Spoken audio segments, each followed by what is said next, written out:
சுந்தரி கண்ணால் ஒரு சேதி சொல்லடி இந்நாள் நல்ல தேதி.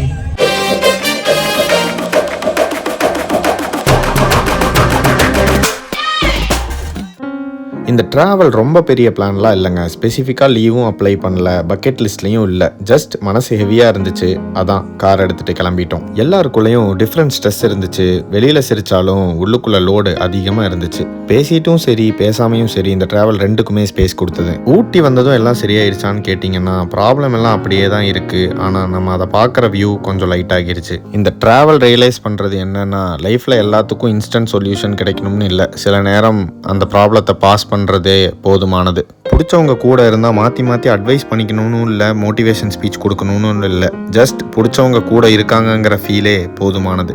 இந்த ட்ராவல் ஸ்ட்ரெஸ்ஸை சால்வ் பண்ணிச்சான்னு கேட்டிங்கன்னா, ஸ்ட்ரெஸ்ஸை சுமந்து போகிற மனசுக்கு ஒரு ரெஸ்ட் கொடுத்ததுன்னு சொல்லலாம். ஒரு விஷயம் எடுத்துக்க வேண்டியது என்னென்னா, escape for some time is okay, but breathe பண்ணால் போதும்னு நினைக்கிறேன். இது ஜஸ்ட் ஒரு ட்ராவல் இல்லை, ஒரு ஸ்மால் ரீசெட். உங்களில் நிறைய பேருக்கு நான் சொன்ன விஷயம் கனெக்ட் ஆகும்னு நம்புகிறேன்.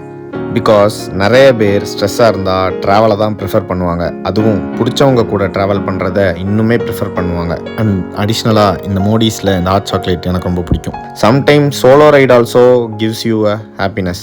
அதுக்கும் ஒரு விதமான ஃபீல் இருக்குது. இது உங்கள் தாட்ஸ் ஆஃப் அலா. No advice, just thoughts. மறக்காமல் சப்ஸ்கிரைப் பண்ணிக்கோங்க. பை பாய்.